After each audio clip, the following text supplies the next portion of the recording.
I feel like it's the same group of volunteers every year. No one ever asks me what I think. I can't remember the last time I went to a board meeting. Look, I just want to sell real Sorry, estate. I'm No, just just a sorry. couple I'm of just- just Did you don't hear what understand happened at the how board I don't meeting? see what the board does for I me. just don't see the value in volunteering.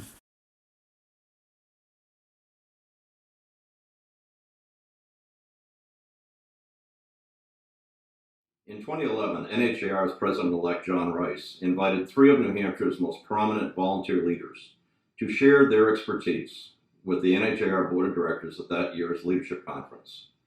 I'm Roger Turcotte, Leadership Instructor and Facilitator for the 2019 Leadership Academy. This year's class is revisiting President Rice's conference in a video series entitled Leadership, Brick by Brick. In each of the 3 to 4 minute episodes, they will reflect on a particularly relevant segment of one of the conference speakers, after which 2 members of the class will discuss the topic in hopes of illuminating the finer points of volunteer leadership. Hope you enjoy. And then there's the question about, well, is it email or phone? You know, and are we losing the connection and how are we going to connect? Well, you know what? It depended on the person.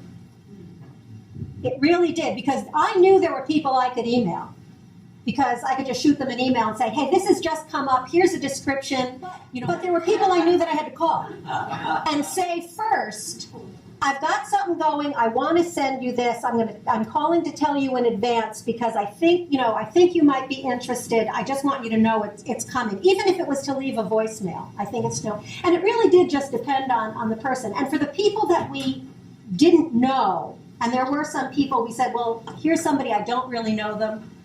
We did it in reverse, sent the email, did a follow-up call. It's that thing, if you market to everyone, you're going to get no one. I really love those comments because so often we just send out this massive email every fall saying, oh yeah, I recruited all these volunteers. And meanwhile, on the recipient's end, we're getting hundreds of emails a day. You need to follow up with a phone call. Sometimes that phone call should be ahead of time. Sometimes it should be after. But you can't just rely on email and say you got the job done. Mm-hmm. And knowing the people that you're reaching out to, because some people might respond better to an email. Others might respond better to a phone call or both. And so having a sense of who it is you're reaching out to, I think is very helpful. Yeah, and it's so simple, right, that we all communicate differently. And so sometimes it's a face-to-face. And it's like she said, if you market to everybody, you're going to get nobody. That's a great point.